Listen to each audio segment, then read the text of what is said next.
ধিং জাগৰণ সাহিত্য গোষ্ঠীৰ ৰূপালী জয়ন্তী বৰ্ষৰ শুভাৰম্ভ অনুষ্ঠান ৫খনকৈ গ্ৰন্থ উন্মোচন। নগাঁও জিলাৰ ধিঙত বিগত ২০০১ চনতেই ধিঙৰ কেইজনমান সাহিত্য অনুৰাগীৰ বিৰল প্ৰচেষ্টাত প্ৰতিষ্ঠা লাভ কৰা ধিং জাগৰণ সাহিত্য গোষ্ঠীয়ে ইতিমধ্যে ২৪টি বৰ্ষ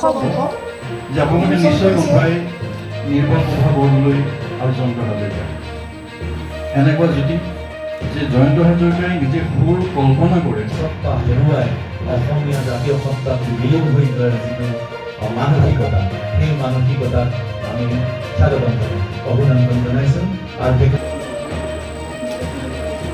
আমি ইয়াত জন্ম হোৱাৰ পিছৰে পৰা নামঘৰৰ দবা কীৰ্তনৰ শব্দ শুনি যেনেকৈ ডাঙৰ হৈছোঁ, আনফালে কিন্তু আজানৰ মাতো আমি শুনি আছোঁ।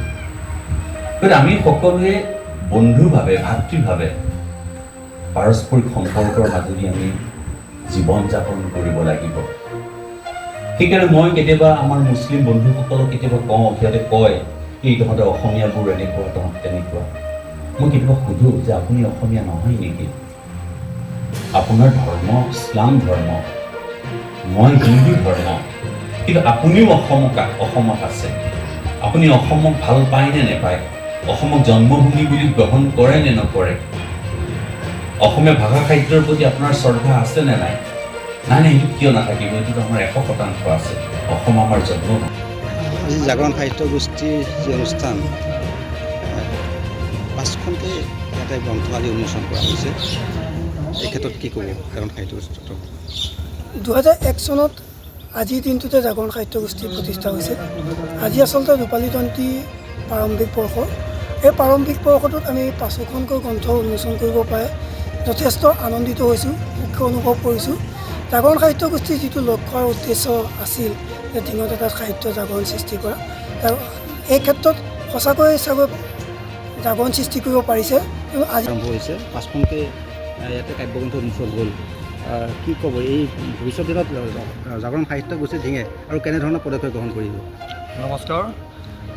প্ৰথমে মই আজি এই বৃহত্তৰ ধিং অঞ্চলৰ মাজমজিয়াতে অৱস্থিত আমাৰ শিক্ষা জগতৰ মেৰুদণ্ড স্বৰূপ ধিং মহাবিদ্যালয়ত যি আজি জাগৰণ সাহিত্য গোষ্ঠীৰ ২০০১ চনতে স্থাপিত, আজি আহি পেলাই ২৫ বছৰ কাল মানে ৰূপালী জয়ন্তীত ভৰি দিছেহি। আজি ৰূপালী জয়ন্তী আমি শুভাৰম্ভ কৰিছোঁ এই মহাবিদ্যালয়খনত,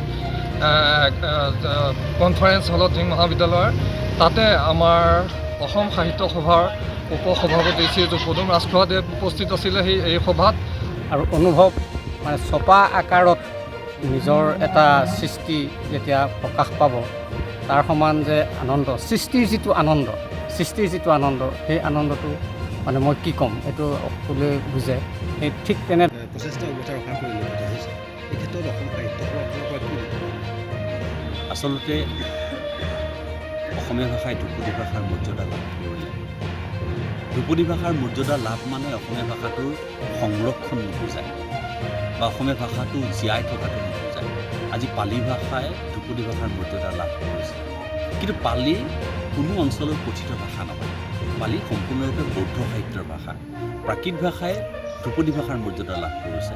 প্ৰাকৃত ভাষাটো এতিয়া ক'তো নচলে। সংস্কৃত ভাষাই ধ্ৰুপদী ভাষাৰ মৰ্যাদা লাভ কৰিছে, কিন্তু সংস্কৃত ভাষাত কথা কোৱা আপুনি এখন গাঁও, এখন নগৰ আপুনি ক'তো বিচাৰি নাপাব। এয়া কেৱল সেই সাহিত্যসমূহৰ মাজতে সীমাবদ্ধ হৈ আছে। যদিও আমি মাজে সময়ে সংস্কৃত ব্যৱহাৰ কৰিছোঁ বা সংস্কৃত অধ্যয়ন কৰিছোঁ, কিন্তু ইয়াৰ দ্বাৰা সংস্কৃত ভাষাটো চলি থকা নাই। গতিকে ধ্ৰুপদী ভাষাৰ মৰ্যাদা লাভ কৰা মানে এইটো নুবুজাব যে অসমীয়া ভাষা জীয়াই থাকিব। ভাষা তেতিয়াহে জীয়াই থাকিব আমি ভাষাটো প্ৰত্যেকেই, প্ৰতিঘৰ মানুহেই